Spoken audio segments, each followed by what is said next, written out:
Dioses de la mitología griega.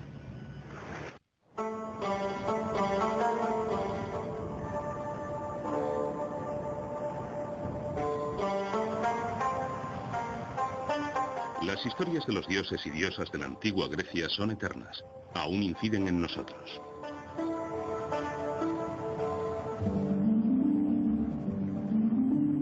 Entre las deidades había dos grupos de encantadoras hermanas que moraban en el monte Olimpo, las Gracias y las Musas. Las Gracias le obsequiaban belleza, encanto y gratitud al mundo mortal. Las Musas tuvieron un profundo impacto en cómo las generaciones han pasado desde entonces los relatos de los dioses y las sagas de esa era tan remota a través de la tradición oral. Desde su majestuosa esfera descendieron a la tierra enseñándonos historia, astronomía y las artes.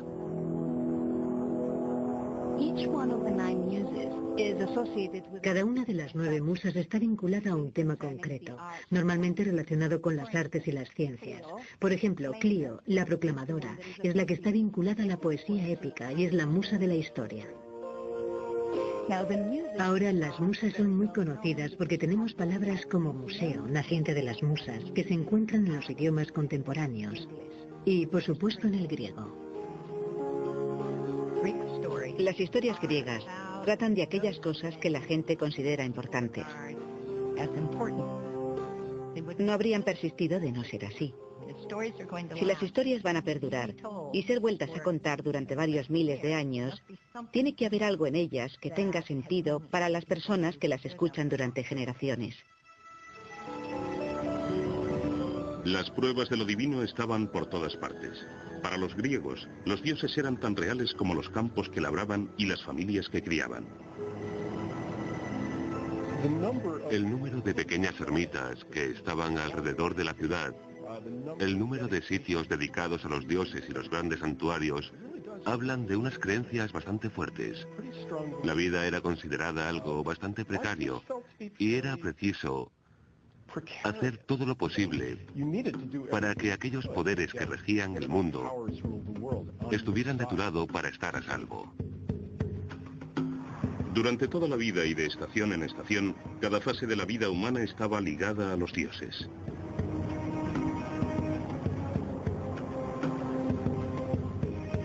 Por presentes que estuvieran para los antiguos griegos, los mismos dioses no siempre eran adorados en todo el país. Hace 3000 años, Grecia era un mosaico de ciudades-estado independientes vinculadas por un idioma, una cultura y un comercio común.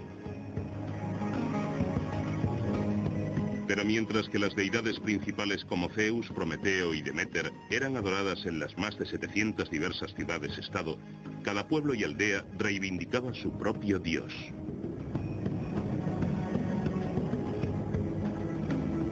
El paisaje de Grecia está repleto de dioses. Dioses de los que tal vez ni se ha oído hablar en la aldea de al lado.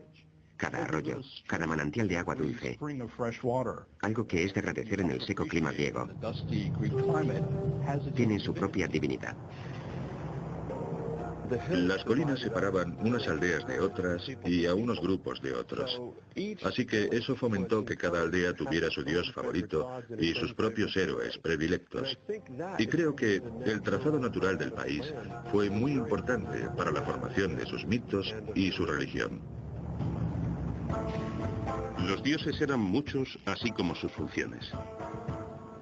Hermes era el protector de los rebaños y manadas de animales domesticados.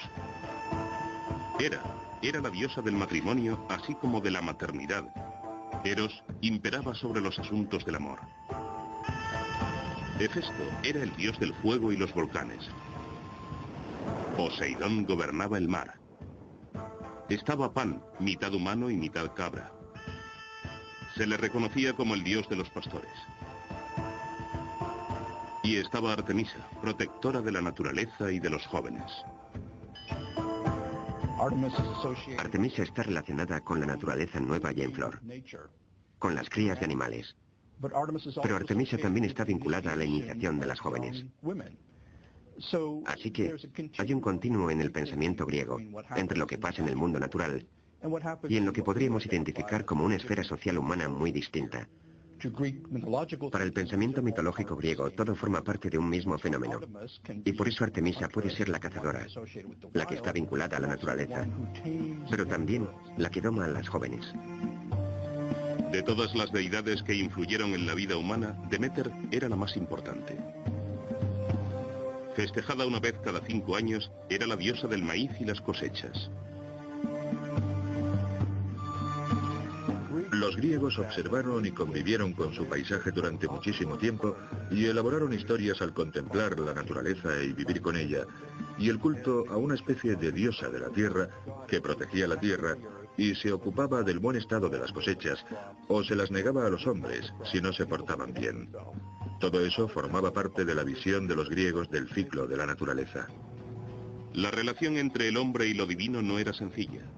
Sin embargo, era una alianza precaria.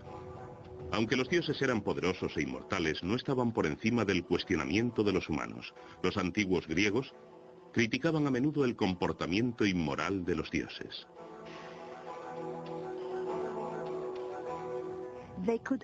Podían actuar con exceso. Cada uno tenía sus pasiones.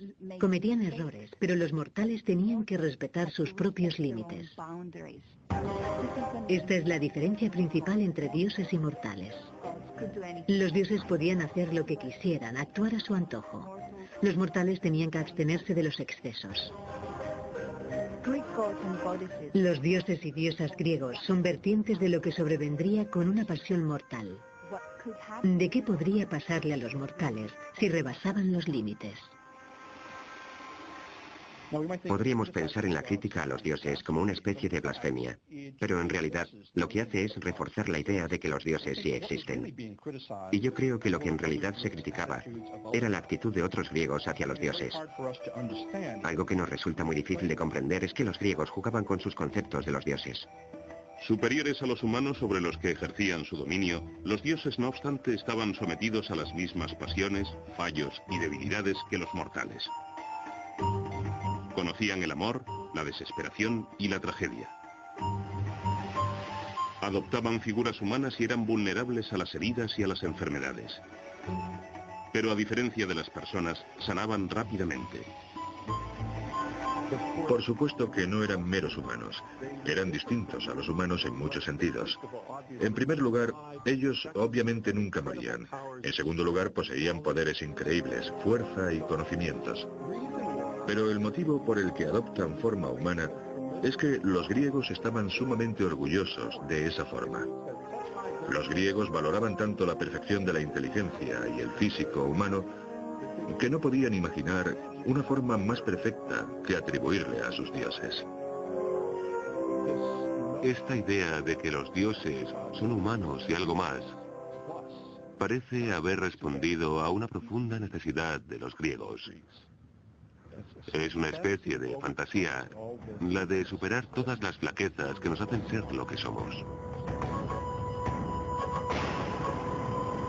Los dioses también estaban sometidos a las mismas leyes que regulaban a la humanidad. Hermes era el guardián de los viajeros. Cuando despejó un sendero matando a un monstruo de 100 ojos llamado Argos, fue sometido a juicio por su hazaña. Bueno, él mató. Es un dios, pero está corrupto, de modo que tiene que someterse a juicio.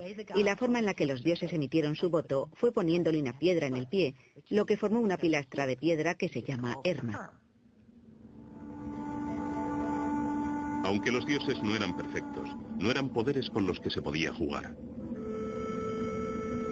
Lo que había que hacer era tener cuidado de no ofender a los dioses, no erigirse en un igual a los dioses, no ser arrogante en ese sentido, porque eso sería buscarse la desgracia, no de manos de los humanos, sino de los propios dioses.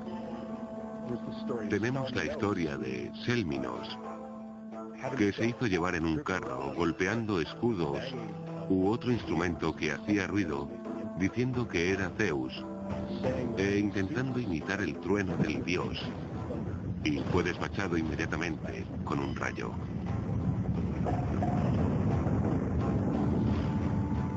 Pienso que todos creían que algo realmente poderoso tenía que ser responsable de los